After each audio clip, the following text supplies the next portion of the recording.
2-3 விஷயம் மட்டும் வைக்கிறோம். தமிழகத்தினுடைய பொறுப்பு டிஜிபியாக திரு வெங்கட்ராமன் அவர்கள் இன்று பொறுப்பேற்றிருக்கிறார். இதற்கு முன்பு இருந்த டிஜிபி திரு சங்கர் ஜிவால் அவர்கள் ஓய்வு பெற்றிருக்கிறாங்க.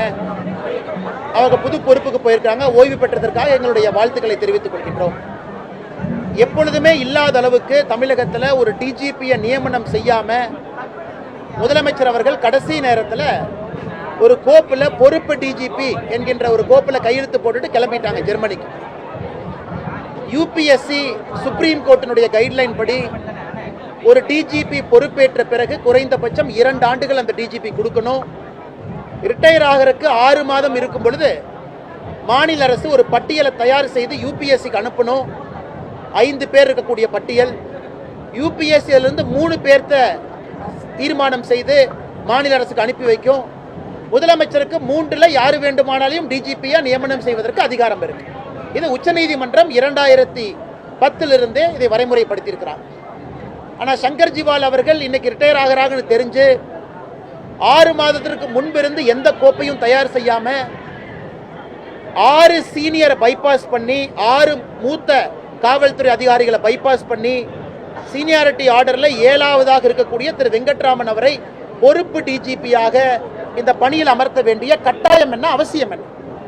இதனால் 6 ஐபிஎஸ் அதிகாரிகளுக்கு சீனியாரிட்டியில் பிரச்சனை வருது. குறிப்பாக சீமா அகர்வால் அவர்கள், சந்தீப் ராய் ரத்தோர் அவர்கள், அபய்குமார் சிங் அவர்கள், வன்னிய பெருமாள் அவர்கள், ராஜீவ்குமார் அவர்கள், பிரமோத் குமார் அவர்கள், இவங்க எல்லாமே 6 பேர் இதுக்கு மேல இருக்காங்க. அதனால் இன்னைக்கு தமிழகத்தினுடைய பொறுப்பு டிஜிபி காலையில் அந்த பொறுப்பேற்கக்கூடிய விழாவில் 8 டிஜிபி பங்கேற்கல. அவருக்கு மேல சீனியாரிட்டியில் இருக்கிற 6 பேரும், அவருக்கு கீழே இருக்கிற 2 பேர் 8 டிஜிபி புறக்கணித்திருக்கின்றார்கள். எப்படி காவல்துறையில் சட்டம் ஒழுங்கை நம்ம காப்பாற்ற முடியும்? காவல்துறைக்குள்ளேயே சண்டை ஏற்படுத்தி, காவல்துறைக்குள்ளேயே பிரச்சனை ஏற்படுத்தி, காவல்துறைக்குள்ளேயே அதிகார போட்டியை முதலமைச்சர் கொண்டு வந்ததன் காரணமாக காவல்துறை நண்பர்கள் பலம் இழந்து நிற்கிறாங்க. சமீபத்தில் வந்த ஆய்வறிக்கை உங்களுக்கு தெரியும். இந்தியாவில் 31 மாநகரத்தில் ஆய்வு பண்ணாங்க மத்திய அரசு அமைப்பு. அதில் சென்னை 21வது நகரமாக இருந்திருக்கிறது.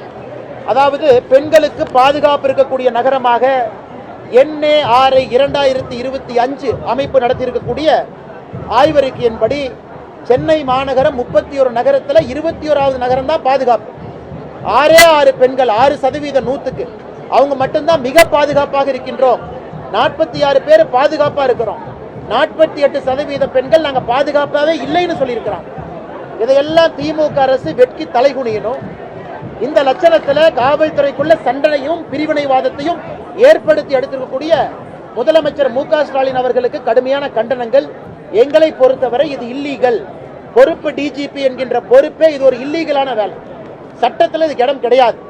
அதனால் உடனடியாக இதை மாற்றி போர்க்கால அடிப்படையில் யூபிஎஸ்சிக்கு 5 பேர் லிஸ்ட் அனுப்பி யூபிஎஸ்சி கொடுக்கிற 3 பேர்த்துல ஒருவரை தமிழகத்தினுடைய டிஜிபியாக அறிவிக்கணும். இல்லை என்றால் இந்த அரசு போலீஸ்லையும் அரசியலை கலந்துவிட்டு நஞ்சை பாய்ச்சி பொதுமக்களுடைய பாதுகாப்புக்கே பிரச்சனை ஏற்படுத்தி கொண்டிருக்கின்றார். அண்ணா, டிஜிபி இன்சார்ஜ் இல்லைன்னு நான் சொல்ல வரலீங்கண்ணா. டிஜிபி இன்சார்ஜ் எப்பவுமே எலெக்ஷனுக்கு முன்னாடி போடுவாங்க, ஒரு அரசு வெளியே போகும்போது போடுவாங்க, புதிதாக அரசு வந்ததுக்கு அப்புறம் அதை வரைமுறைப்படுத்துவாங்க. ஆனால் எங்கேயுமே 6 பேர்த்த சூப்பர் சீட் பண்ணி பார்த்ததை நான் பார்த்தது இல்லைங்கண்ணா. அதுவும் 6 மாதத்திற்கு முன்பே சங்கர் ஜிவால் அவர்கள் ஓய்வு பெற போறாங்கன்னு தெரிந்த பிறகு 6 பேர்த்த சூப்பர் சீட் பண்ணி போட வேண்டிய கட்டாயம் என்ன? அதனுடைய வெளிப்பாடு இன்னைக்கு பொறுப்பு டிஜிபி நல்லவரா கெட்டவரா நான் சொல்ல விரும்பலீங்கண்ணா. பொறுப்பு டிஜிபி அவருடைய பதவியேற்பு விழால 8 மூத்த ஐபிஎஸ் அதிகாரிகள் பங்கேற்கல. அப்ப ஐபிஎஸ் அதிகாரிகளுக்குள்ளேயே கோஷ்டி பூசல் சண்டை வந்தா பொதுமக்களுடைய உயிருக்கு உத்தரவாதம் யாரு? அதனால் பொறுப்பு டிஜிபி நடைமுறை எதுக்குன்னா எலெக்ஷனுக்கு 8 மாசம் இருக்கு. இன்னைக்கு அவங்க 6 மாசம் முன்னாடி ஃபைல் அனுப்பிச்சிருக்கணும். இவங்களாம் முடிவு பண்ணிட்டாங்க முதல் 3 டிஜிபிக்கள் திமுகவுக்கு எதிரானவங்க, ஏன்னா நம்ம ஆளுகளை அரெஸ்ட் பண்ணியிருக்கிறாங்க, இவங்க ஆகாதுன்னு எல்லாத்தையும் கழிச்சு கடைசியா 7வதா இருக்கிற தூக்கி போட்டிருக்காங்க. இதை வன்மையாக கண்டிக்கின்றோம். முதலமைச்சர் பதில் சொல்லணும். சரி, சங்கர் ஜிவால் அவங்க ரிட்டையர் ஆயிட்டாங்க. தமிழகத்தில் தீயணைப்புத்துறைக்கு புதிதாக ஒரு பதவியை உருவாக்க வேண்டிய கட்டாயம் என்ன? எதுக்காக உருவாக்குறீங்க? எதுக்காக பதவி உருவாக்குறீங்க? ஏன் இன்னைக்கு இருக்கக்கூடிய தீயணைப்புத்துறையினுடைய டிஜிபி சரியில்லையா? எதற்காக புதியதாக ஒரு பதவியை உருவாக்குறீங்க? ரிட்டையர் ஆயிட்டார், முடிஞ்சது.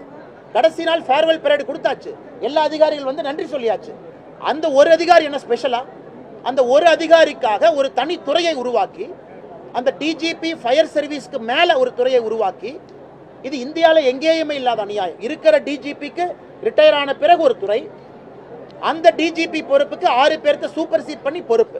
இதை எப்படி பொதுமக்கள் பார்ப்பாங்க?